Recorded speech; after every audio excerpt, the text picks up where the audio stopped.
How are we doing, everybody? Welcome back to the Shaun Attwood channel. I'm Ron Swanson, and I'm so excited for this interview with Kristin Davis, the Manhattan Madam, finance professional turned high-end madam, political candidate, convicted felon, whistleblower, and beauty entrepreneur. I mean, where do we even begin with it all? But thank you so much for being here, Kristin, and just give us a little introduction before we dive into the early years, just for a moment or two. Sure. Thanks for having me. Most people know me by the Manhattan Madam. It's the moniker that was given to me when I was in Rikers Island, sitting there in solitary for providing former governor of New York, Eliot Spitzer, with call girls. Prior to being a madam, I was a finance professional. I was vice president of a $5 billion hedge fund.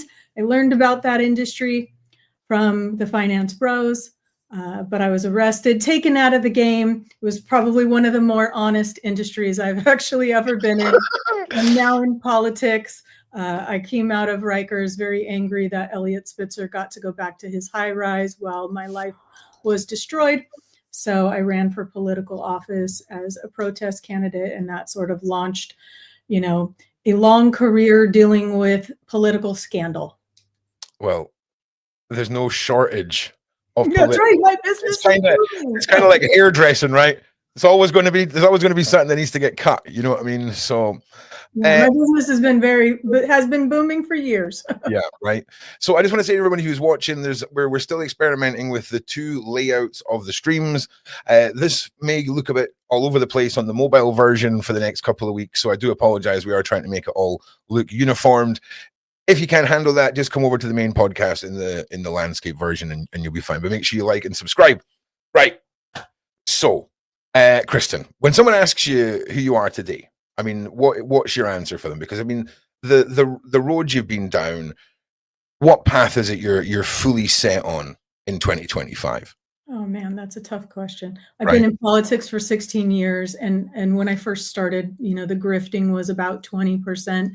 Now it's about 80%. So, it's soul sucking now because you really are not even dealing with people who have experience. So, I used to be in these rooms with men who were far smarter than me and women. And now, I'm dealing with a bunch of grifters. So I don't really know what the road has. I'd much rather be on my TikTok talking about dating advice because it's much more fun. Yeah, it's definitely a much more lighthearted path anyway. And before we delve into the meat of it all, is there any part of your story that is constantly misunderstood? Before we get into it, is there any one part that stands out that people misjudge you or get wrong? Two parts, I think. The one of the main ones being that I somehow abused women. People are upset that I never released my client list. I get at least 50 comments like that online. I never released my client list. I felt like two consenting adults should not be punished for their choices in making adult decisions. So I never released it. I get that. Most people assume that, because it's escorting, that it must have been seedy, and these women are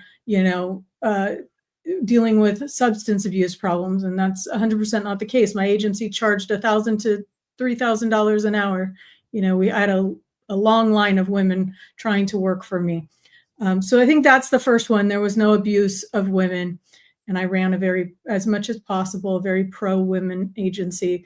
And then I think the second is most people assume, especially now more commonly, I'm speaking out against a lot of the grifting that I've seen in politics. And I primarily speak out against the right because I've been in the right. I have, a tiny little experience on the left, with Bobby Kennedy and a couple of other people. But people assume that, I'm either being paid off or I've turned parties while I'm still right-leaning. I'm more in the middle. I'm a libertarian that leans either way, depending on the issue. And so I think that's the common misperception is like, how are you turning on your own people? And I'm like, well, first of all, I'll turn on anyone who's a grifter because I really can't stand it. So there you go. No problem. Okay. So, back in the start of your career, it was finance, right? It was, what drew you into that? What was your motivation to sort of go down that path originally? you know, in the Bay, I grew up in California, in the Bay Area. Back in those days, you had two choices, .com or finance. And so I chose finance, and I found a nice, a firm that was willing to take a chance on me. I think I was like maybe 18 years old. I graduated from high school early. And I had really no job experience. So, you know, I found a hedge fund manager who was into taking big risks. And so he took a risk on me, and I was there for, I don't know, 7 years. Okay, okay. And was it from the financing industry that you pivoted into the madam and the high-end escort scene? You know, at that particular company, one of the first things a trader asked me to do was book him girls. One of the stocks that we held millions of shares in went from like $8 to $14 overnight. So we made a ton of money. He said, I'm going to Vegas, get me some girls. And I'm like, what does that mean? What does Come that to mean, Vegas with us. First of all, I wasn't even old enough to drink. So I'm like, okay. So I was introduced to it then, and with no idea that I would ever open an agency. It wasn't something that actually appealed to me until I networked myself from San Francisco to New York, and I started working on Wall Street. And then I saw a lot of money being exchanged for these types of services. And as I was hitting the glass ceiling, I just kept saying, you know, I think I want to start an agency. And I read in the paper that Spitzer, who was Attorney General at that time, that he had made a string of arrests. And I thought, oh, these people are so dumb for getting caught with all this cash. How could they be so stupid? And then it was me one day. Yeah, it's the gloriousness of the criminal world. And so that was technically your first client then, was you know, investment bros asking you to book the party favors, more so to say, you know, out in Vegas. And as your operation grew, what was it that made your stand out from other services, if you will? I think it was the marketing. Honestly, I marketed to a higher end clientele, and also I looked for women who could command that price.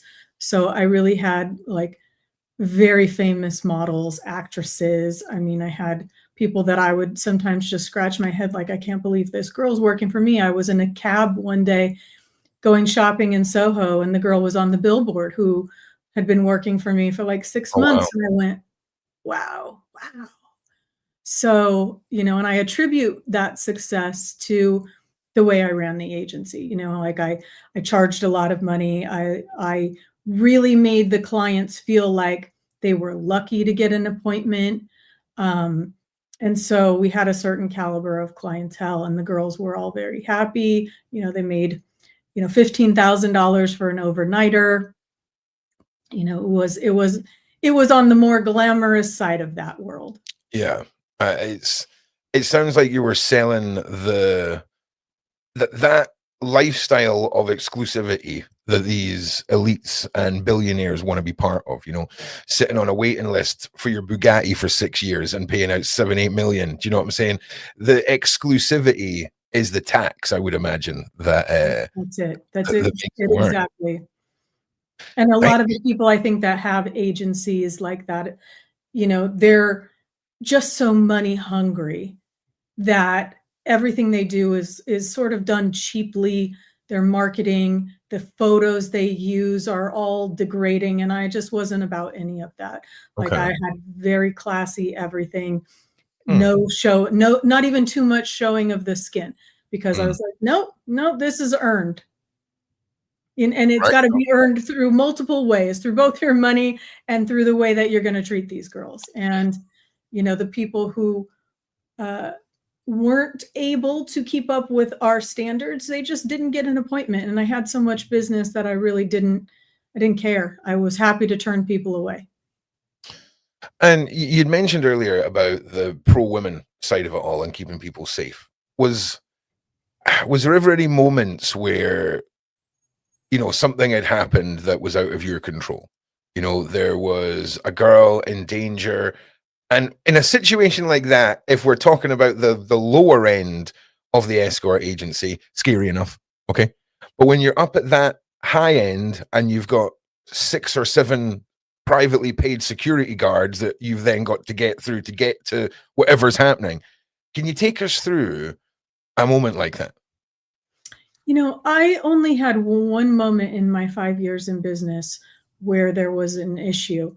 And that was a girl that went on a call. I knew better than to send her on the call because it was kind of far in Brooklyn. And my intuition told me not to take the call, but it was multiple hours, and I went over it with the girl. I was always very honest with them. Here's what I've got going on. Do you want this call or not? And she said, no, no, no, I need the money. It was, before Christmas. I said, okay. So I took the call, and I normally didn't send women into the outer boroughs. I just didn't do that. I might send them traveling, but I didn't send them to the outer boroughs. So I sent her. She was Russian and the guy was Indian, and they had a cultural clash in which she kind of told him off, and then he kicked her out of the apartment in her lingerie. So that presented a problem, and I had to go over there and get her. I mean, I'll be honest, stranded lady in her underpants outside as the most crazy thing in 5 years. That's pretty successful going. That is pretty successful. I also screened everyone. I screened them. I needed to know like where you lived. I needed specifics. I needed to know where you worked in order to get an appointment. Yeah. So, I did have more clients screw me over financially than I did have put the girls in jeopardy. Yeah. I mean, that's pretty amazing. Yeah, I mean, I had a friend who was the receptionist for an establishment in Australia, and the stories, right, that these girls would come back with. But again, we're not talking about the billionaires here. We're talking about the regular Joe end of things. And I think that's pretty wild for a 5-year track record. I'm not going to lie. I mean, I'm not an expert in the industry, but one girl in her underpants outside in 5 years seems like a pretty well-structured, safe business that you'd put together there. Well, I think it's because those guys have a lot more to lose, right? The exposure, the threat of exposure there. Right? 100%. Okay, so before we get in, the reason that I'm asking all these questions, everybody, is I just need everyone to understand how relevant your opinion is when it comes to not just politics, but the elites, the services, and the drive that these individuals have for this exclusivity.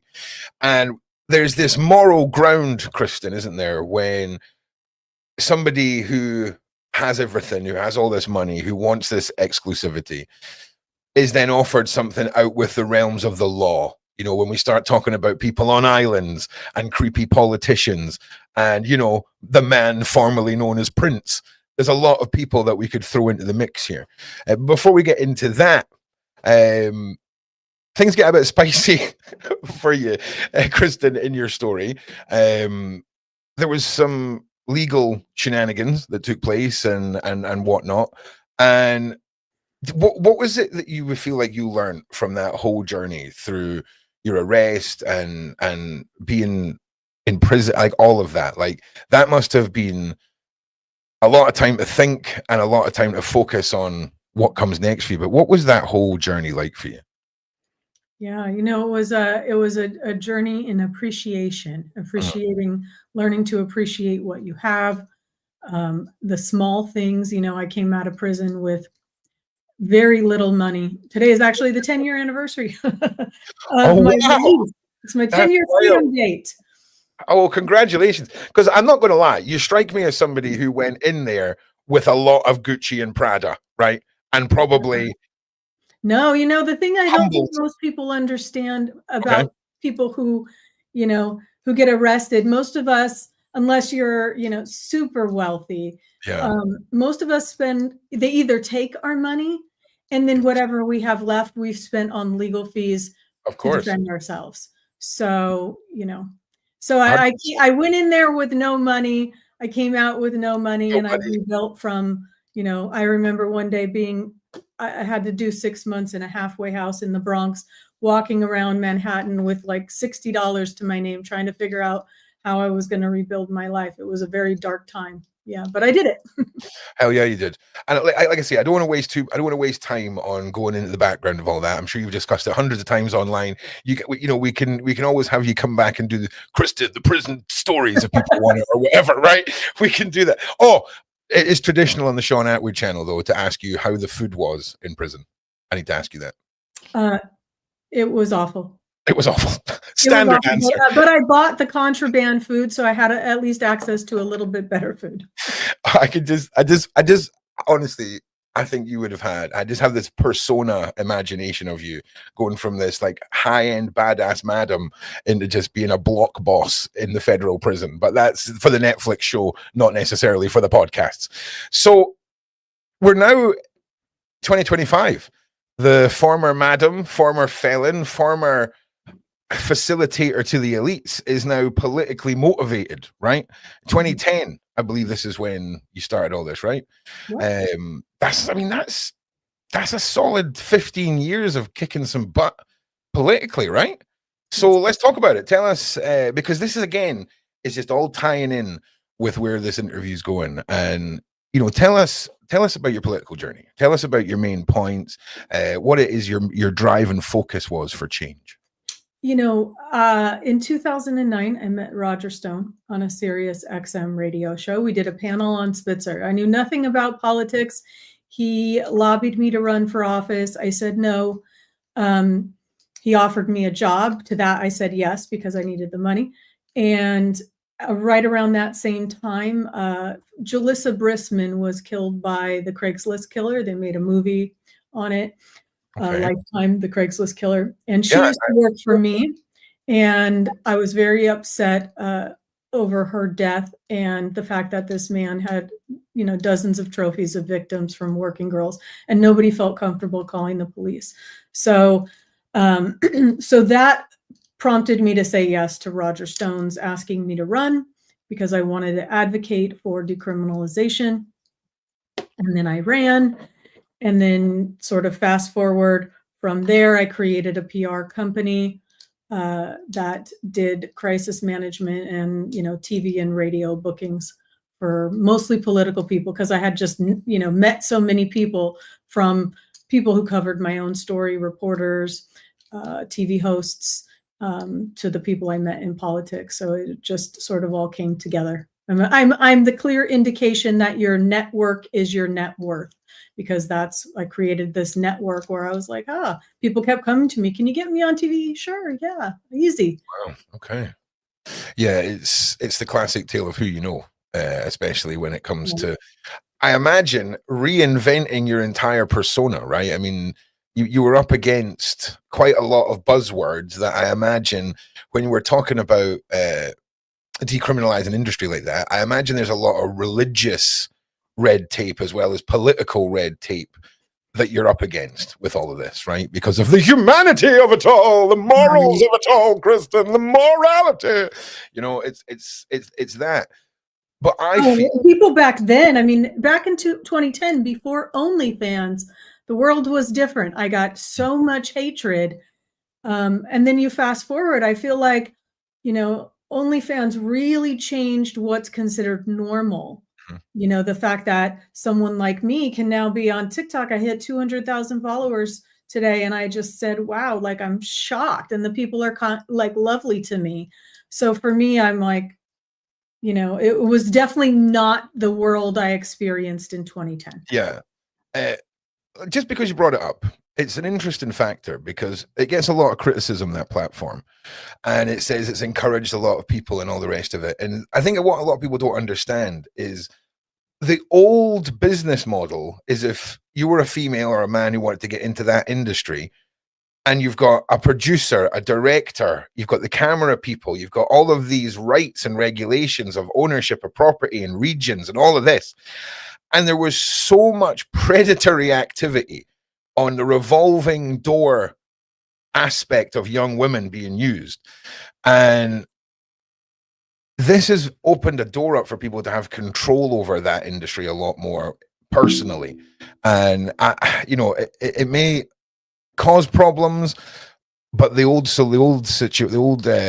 business model really was not any better. It was problematic compared to Yeah, what the we're old facing. Andrew Tate, let's love bomb you and exploit you for my webcam business. That's pretty much what the old model was, right? And then this, I agree that it's probably encouraged some younger women to get into that industry, and they don't understand the ramifications of what they're doing because they're so young. But on the reverse side, you're right. It does give them more safety and autonomy with everything. We're always going to have at-risk individuals getting into risky career moves. I'm literally specifically talking about the demographic of non-abused, well thought out, developed adult who is going to do this anyway and now has an option for control over their own media rights. That's really the only demographic. Which is the best thing for them, that falls into, because really, if it's not of like sound in mind, it's always going to be a bit catastrophic. So anyway, so you've got the history, okay, of the finance world. You've got the history of the high-end escorts where you're backhanding millionaires and saying, dress better, do better if you want to see one of my girls, god damn it. So you're pulling up here in last year's Bugatti, think again. Okay. Right. Okay, you've got that mindset.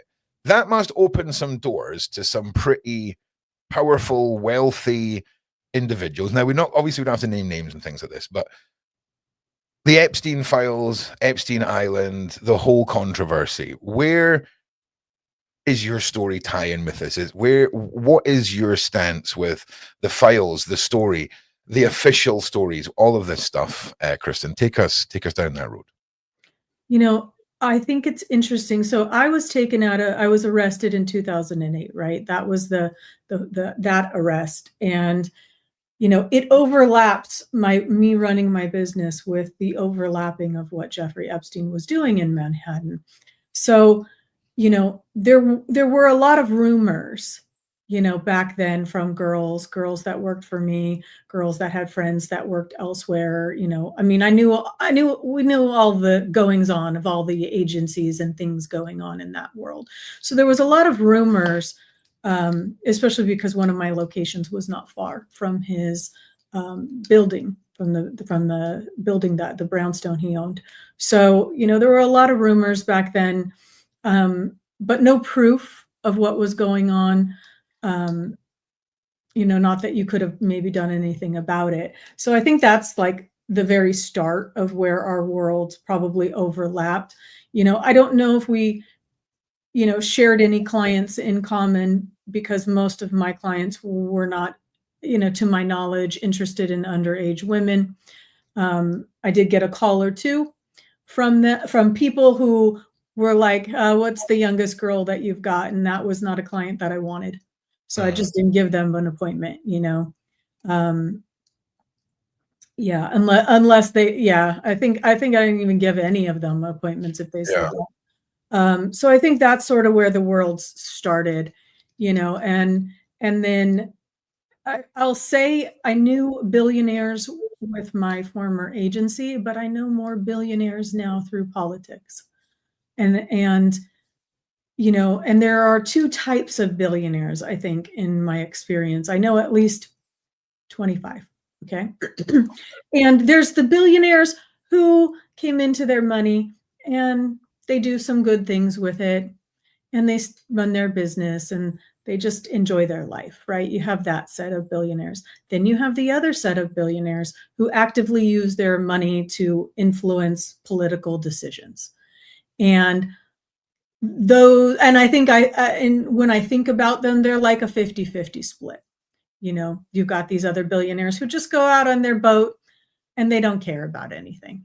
And then you've got this other more elite ruling class who really leverage their money to buy influence and power. And that truly does exist. A lot of people, I think, talk about it. I see lots of podcast hosts with opinions, but nobody that's actually been around them. Nobody that's not in the rooms, nobody that's done any business with them. Everybody's making assumptions instead of talking about either fact or firsthand experience, right? And so, sadly, I have more experience with them in politics than I do in my former That makes sense. I mean, that makes sense that you would, if I'm being honest. I mean, I would feel like there would be more of people involved in politics than would be able to come to your service that were in that magnitude. I mean, you use maths and things like that. I mean, I get your analogy, but so the thing for me, did you ever notice that when you're talking about the two different types, right? Was there ever a correlation between those who were born into the money and those who made the money themselves and their want for power? Did you find that people who were born into it and had a legacy were more of them more pressured into trying to change politics than those who just suddenly fell into money? Or was it just... No, I don't think there's a correlation there. But what I do think, and I've said a number of times, more money, more fetishes, more. And I learned this actually from my first hedge fund job. He told me, Kristin, when you have this much money, you're not competing against who has the better car, right? You're competing against who has the better jet. Your jet is only 20 seaters and mine is 30 or whatever. And that's the mentality of these people. And along with their money, and it doesn't matter if it's you just earned your money or if you were born in it. With that money comes a sense of entitlement. And with that sense of entitlement comes, a proclivity to breaking all the rules because they don't apply to them, right? And then along with that, they're like, well, who can I compete with? I'm only competing with 10 people. So how can we push the envelope? And some of, in my opinion, I don't even know, what to think of some of these people that are abusive towards children. And is it just their next fetish? Or is that where they've always been? Because I've seen people with extreme amounts of money over the years start to push the envelope. Like what was okay for them, in the beginning no longer is exciting. Mm-hmm.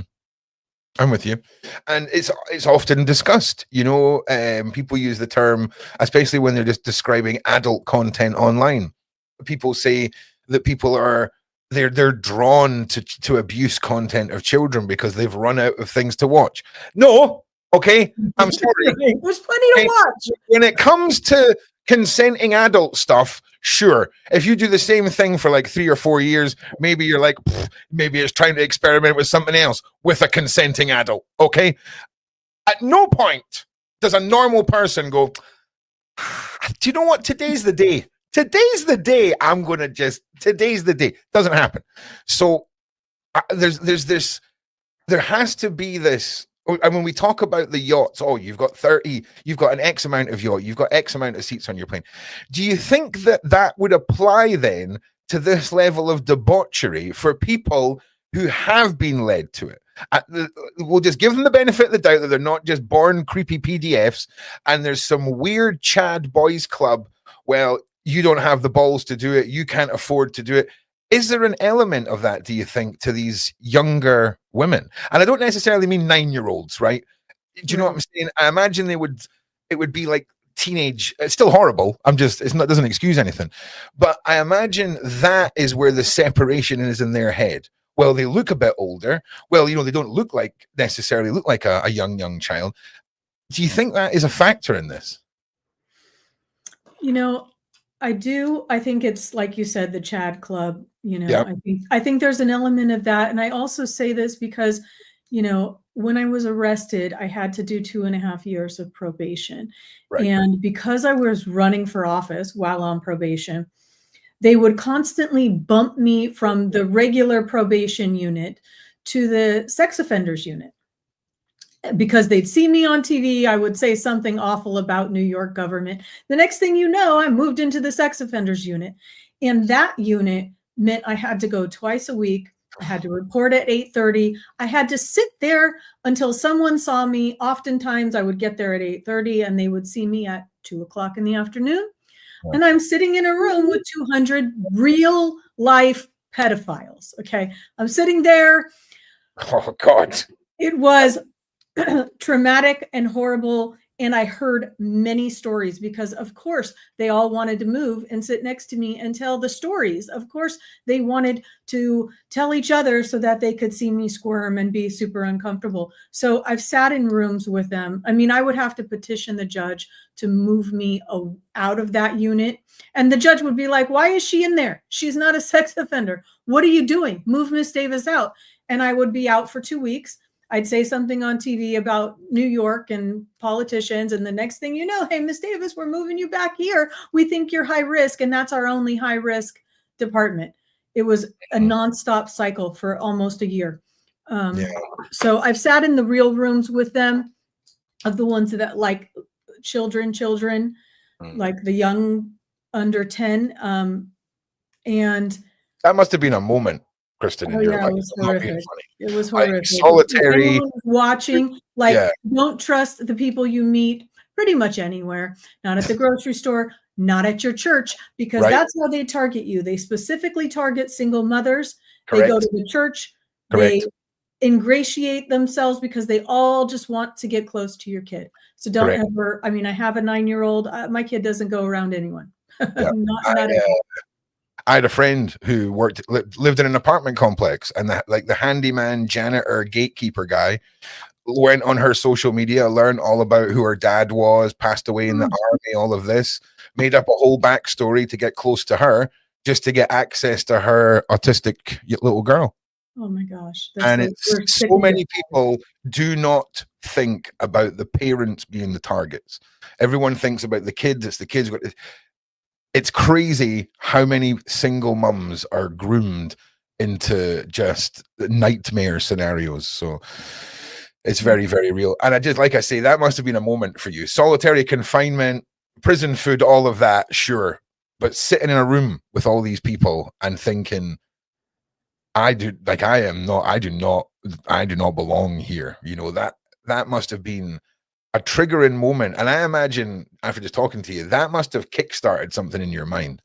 It really must have, because I just can't see you taking that and not turning it into fuel for something else, if that makes sense. Yeah, it happened at a time I was pretty scarred and traumatized from solitary, that I didn't really even know what to do with it. They tried to force me to go to group therapy with these men.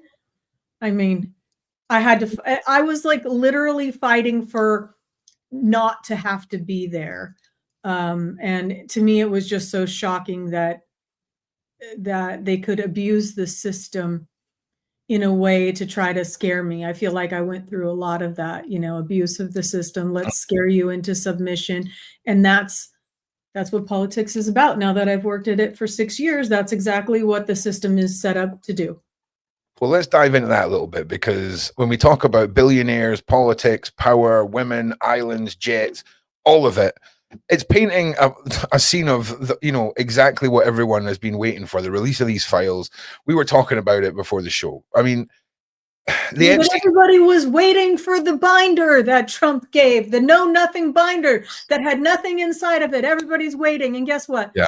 They're just going to keep feeding you a little bit to get you to be quiet, because they want you to be quiet. That's what they're doing. And they're going to give you half-truths. Oh, we did this, but because of national security, we had to redact this, and we had to do this because, people don't understand. Politics is theater.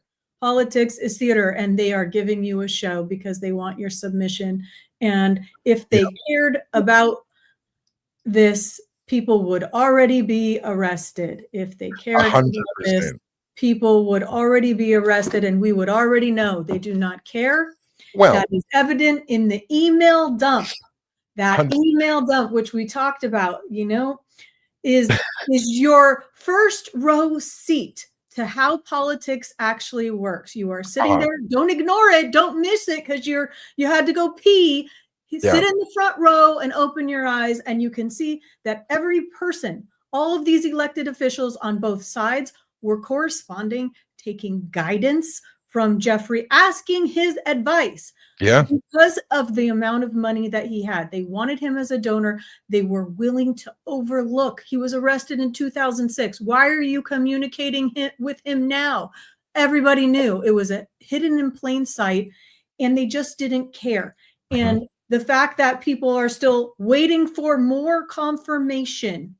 We just need to see the files. What do you mean? We see the emails. Everyone that you know, it didn't shock me that these emails, that all these people are in the emails, because of course they wanted his money. This is how politics works. They don't care what you've done. They care about keeping their seat and power. So they don't care what he's done. Some of them were probably also engaged with him. They don't care what they do either. And that's sort of the point. If you're willing to overlook what he's done, then what are you also doing? Because you just don't care about anybody, right? I mean, that leads us to another type of individual, right? Who may not necessarily partake in the horrible crimes, but is quite happy to stand in a room whilst they're going on and look the other way.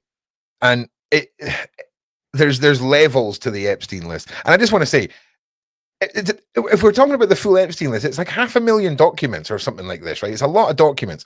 Do you know how many documents one of those folders holds, right? Not 500,000. So unless there's a flash drive inside that folder, okay, it was a fantastic prop. But we're seeing all kinds of AI generated this and that now. And I've got a question for you, Kristin.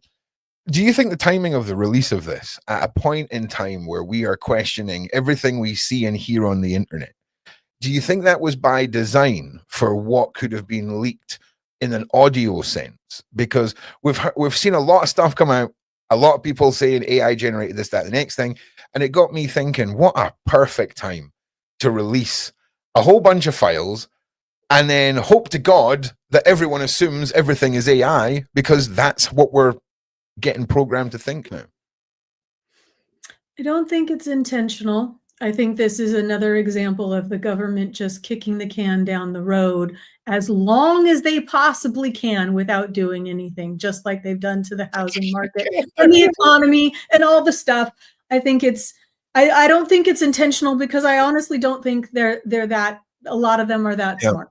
They're just kicking the can, and now it just happens to be that they've kicked it so long that now there's an excuse. Now there's something that we can say, but I think, for me, some of the important stuff about Epstein is like the banking situation. He's got, 4,000 transactions, billions of dollars.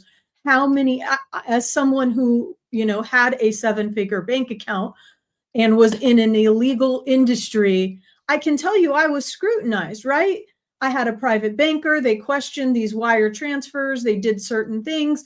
I certainly had to go through some stuff related to that. So you're going to tell me nobody was looking at these bank accounts? I mean, the man's, and also scrutinizing, when you sign up for the bank account, you're telling people what you're doing, right?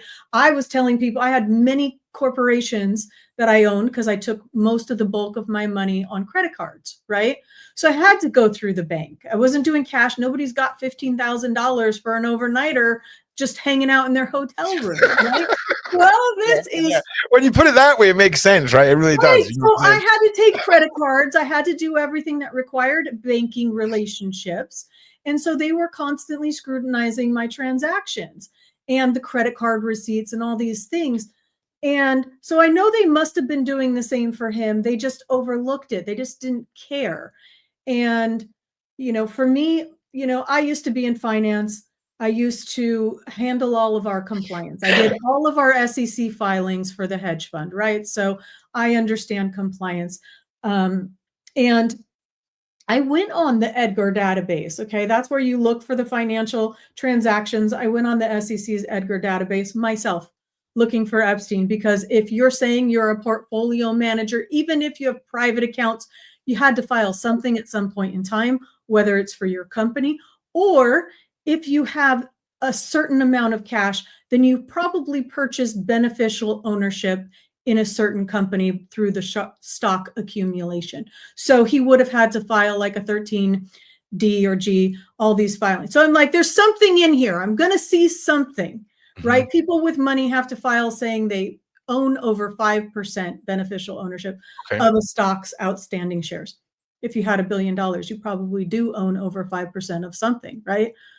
There's nothing in there. There's not one filing. So any banking professional could have done some due diligence and called his bluff at any time. So my point is that like there's a whole systematic failure here with him, and either all of these people are just so stupid they shouldn't have their jobs, or they just didn't care. They condoned it. They didn't care because they cared about money.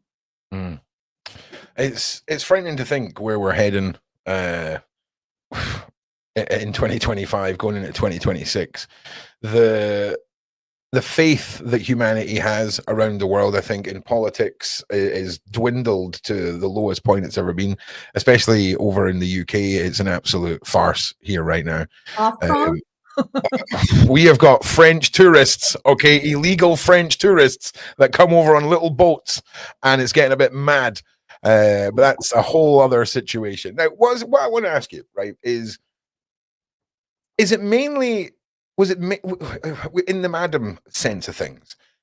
Was there more madams than there was, I guess, pimps? I mean, is that what you call the guys in the same industry? Or like, because they can't be called the misters, right? Because no one's called the misters, right? So did you find that because you were a woman, like, were you still sort of outcast by the Chad sort of billionaire money boys?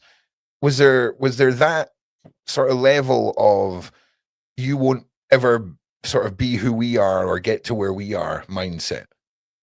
No. I mean, there's the men in the industry, they have to use coercion and lying to women. It's a very common tactic for men to get into relationships with the women and then, also impregnate them and, love bomb them. And that's why the women work for them. So there's not honestly that many men in the industry that did well other than Dennis Hoff, who owned the Bunny Ranch. So he's passed away. Because just to remind everybody, you obviously, your first sort of experience was being asked to fix some girls for some of the clients in Vegas and all of this. So your mindset going into it, it's kind of like people are going, there's a certain caliber of individual who is going to choose to do this. We're not talking about, again, addicts, trauma victims, people that have been sucked into anything. There is that level. Was your mind going into it that you wanted to get into that high end level of pinnacle of it all? Because there was this predatory side to the whole escort industry. I mean, I imagine you must have seen some horrors and wanted to adjust to that. And the reason that I'm asking you is there, in my opinion, personally, there is a big difference between a madam and a pimp. There's female pimps, just to be clear to everybody. It seems like two different, very demographics. And I'd like you to just sort of cover that for a minute or two, just because just to educate the side chat a little bit in there. Yeah, it was always my goal to run something, very exclusive. Yep. And part of that was, is that I had seen it that way, and my old bosses never looked at it like it was degrading or made it feel sort of sleazy. Like to them, it was something that these affluent multi-millionaires, very successful traders and that sort of thing, and something they did to celebrate. So I kind of looked at it as on the more glamorous side. So I wanted to run a more glamorous agency. So I think that's one thing. But I also had, many girls come to me running from pimps. Like, I was constantly hiring. I had hiring ads on everywhere you could possibly have hiring ads. So I had a number of girls running from pimps that I would let stay at my apartment. I mean, I had all kinds of experience with the other side of it. I had girls that left my agency who said, "Oh, I'm not making the money I was making." And they went over, I was at war with this really low class agency who charged like $250 an hour, and they promoted GFE, and their website had girls like naked and making out and toys and all these like things that I was mortified over.